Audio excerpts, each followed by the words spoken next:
I would like to start off this video by saying that I do have a little bit of a sore throat, so I do sound a little funky. I would also like to say that if I do not figure out how to get this video mirrored, my presentation will be backwards.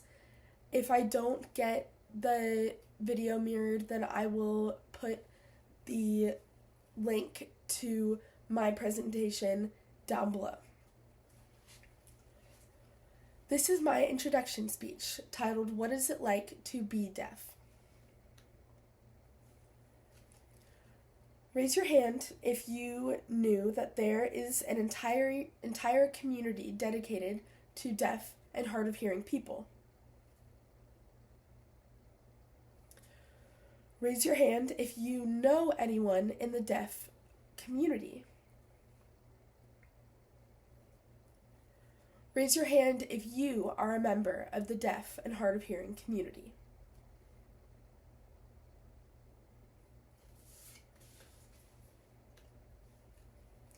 According to the National Institute on Deafness and Other Communication Disorders, 15% of adult Americans, or 37 million people in America, are experiencing hearing loss, making up the deaf and hard of hearing community of America.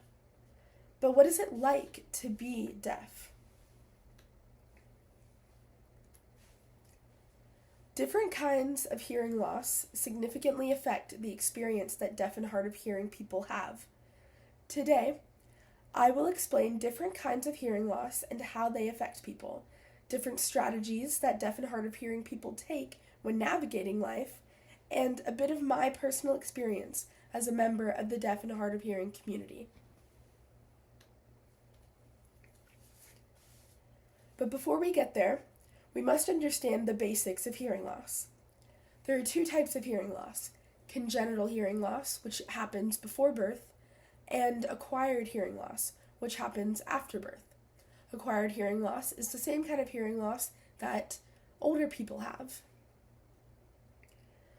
There are two types of acquired hearing loss: conductive hearing loss, which comes from infection, earwax in the ear canals, and damage to the eardrums in the outer or middle ear. Then there is sensorineural hearing loss, which comes from aging, like grandparents, prolonged exposure to loud noises, which is why it is so important to protect your ears.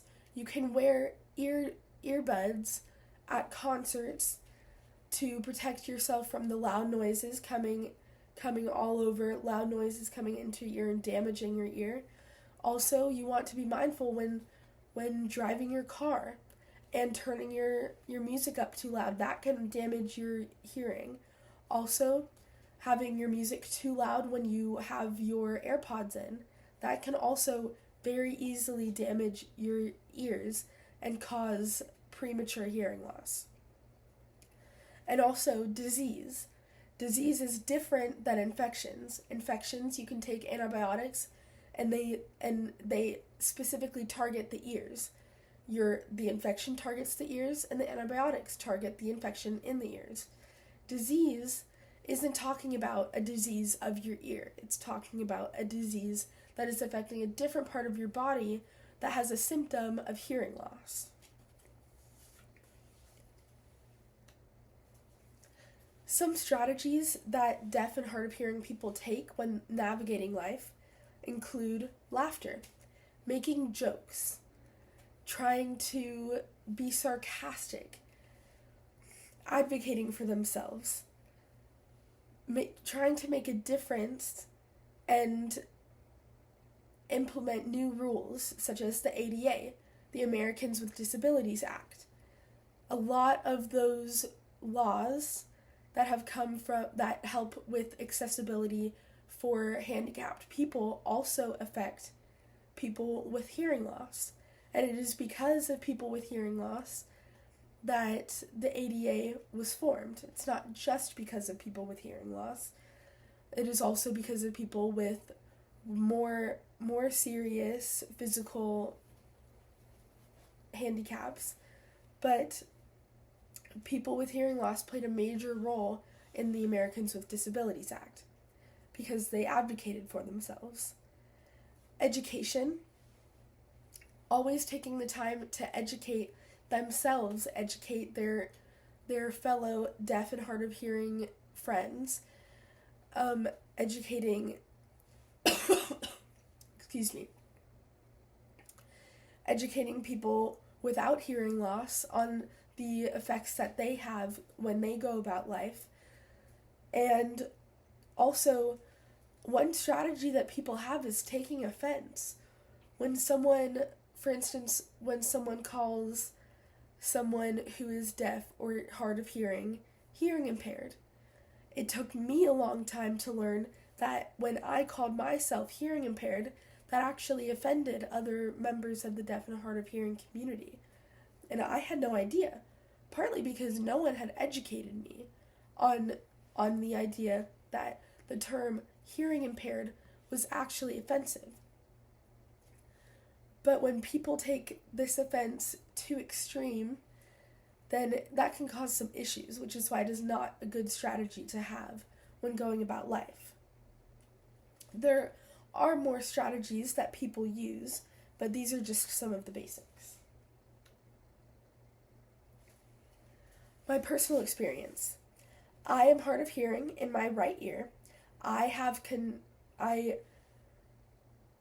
conductive and sensorineural hearing loss, but I do not have, which means I have acquired hearing loss. I was not born with hearing loss. However, I have been hard of hearing since I was an infant. I use one hearing aid, and I have used it my whole life. I've had about 10 surgeries, and they have all ranged from when I was an infant to 7 years old, and I am still acquiring hearing loss. One day I will be totally deaf in my right ear, and my hearing in my left ear is mildly declining. I've learned many lessons. I've learned how to take charge of my own life and my disability, and how to own it in my own specific way. I've learned how to advocate for myself. I've learned communication skills, confidence. I even learned American Sign Language, or ASL. I am disabled. I am not differently abled. I am disabled. I am handicapped. But that does not put an end to my journey and my story. The strategy that I really like to use is making jokes and being sarcastic at football games when people chant, "I'm blind, I'm deaf, I want to be a ref." I lean over to all my friends and I go, "Well, I'm blind, I'm deaf, can I be a ref?" And that's a joke that I really like to make. In summary, there are two kinds of hearing loss, congenital and acquired, and there are two kinds of acquired hearing loss, conductive and sensorineural. There are two different approaches. There are many different approaches to be when people are deaf, to the life of deaf and hearing of hard of hearing people, and learning from real experiences can change you and help you understand what it is like to be deaf. Thank you.